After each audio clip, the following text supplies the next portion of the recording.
Jane here at 31 weeks pregnant.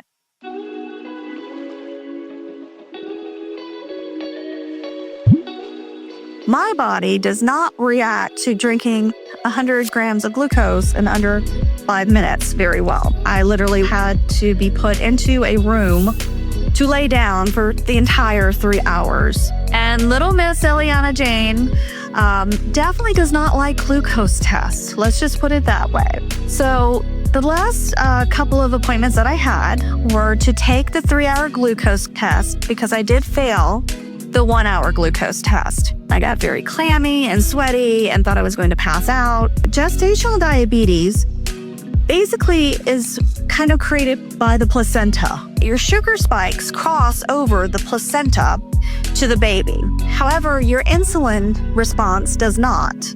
So with your glucose level being spiked, they really want you around 95 or under when you check your blood in the mornings. So as many of my fellow PWNs know that are on certain types of medications, we can't eat 2 hours before bedtime. I don't go too long without some type of protein or some type of substance on my stomach so that my glucose stays regulated. And they really want you under 95.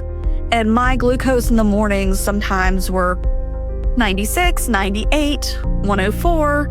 I didn't think that that was excessive, but for safety of the baby, they want the cutoff at 95. So what I did do was invest in a continuous glucose monitor, which you'll see right here on my arm, to try and be able to see the glucose in my body more evenly and really understand, okay, if I'm not eating at this time and this is happening, what's really happening inside me? And so from that, it's made me feel a lot more confident and have a lot more clarity. I usually have some type of small snack before bed, even with my meds. Now, that doesn't mean I'm going to sit down and eat a bowl of ice cream before bed, but having some, almond butter or a couple of spoonfuls of Greek yogurt did help with kind of regulating that morning. I don't personally eat breakfast till about 11, maybe sometimes 1 o'clock. And then I don't usually eat lunch till about 3 or 4. And so dinner is even later than that. So that's just something to keep in mind when you look to get pregnant, is that you will want to keep up with those 6 small meals a day, even if you're not hungry, and even if your body has gotten used to not eating and almost being in a state of fasting, right?